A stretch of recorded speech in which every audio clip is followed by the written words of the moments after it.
Kristen, and if you're a woman like me, chances are at least someone thinks you're crazy. Don't get mad about it because that'll only make you seem crazier.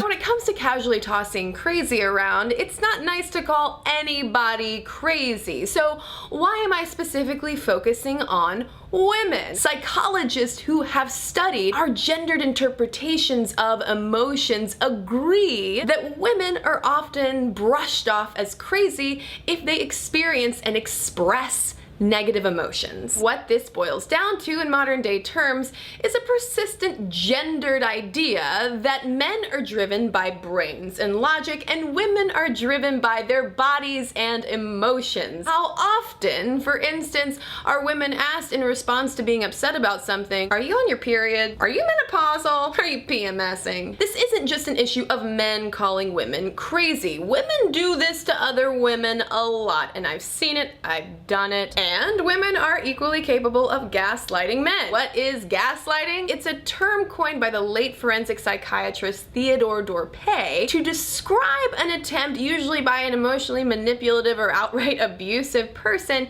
to control the feelings, behaviors, and activities of another person. The trick to gaslighting and how it relates to this whole stop calling women crazy thing is that it's really sneaky and covert, and psychologists since Dorpé have found through their research that it takes place in stages. The first stage of gaslighting is disbelief, where if you get upset about something and your partner just says, you're being crazy, you think, oh, well, that's just a one-off incident. My husband or boyfriend or whomever didn't just call me crazy for being upset.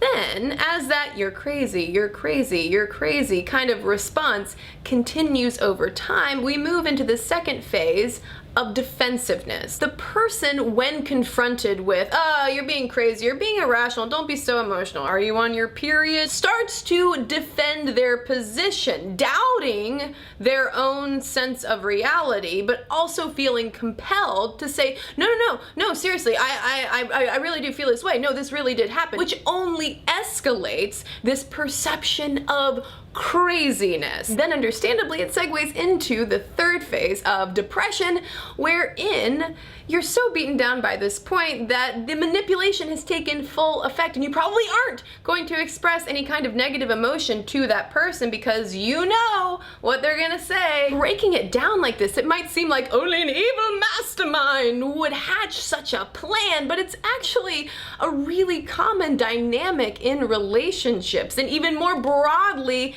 in society, where we have all of this casual gaslighting going on a daily basis, where women and girls are constantly written off as just being crazy. Cue questions about your menstrual cycle. There's a clear thread running throughout millennia at this point of men being driven by their brains and logic and women being driven by their bodies and emotions, so that if a guy expresses a negative emotion, it's assumed to be a logical response to a situation. If a woman expresses a negative emotion, it's assumed to be an emotional response or over response to something that isn't necessarily there. Fact versus fiction. So it's no wonder then that some women, including myself, are just tired of being called crazy.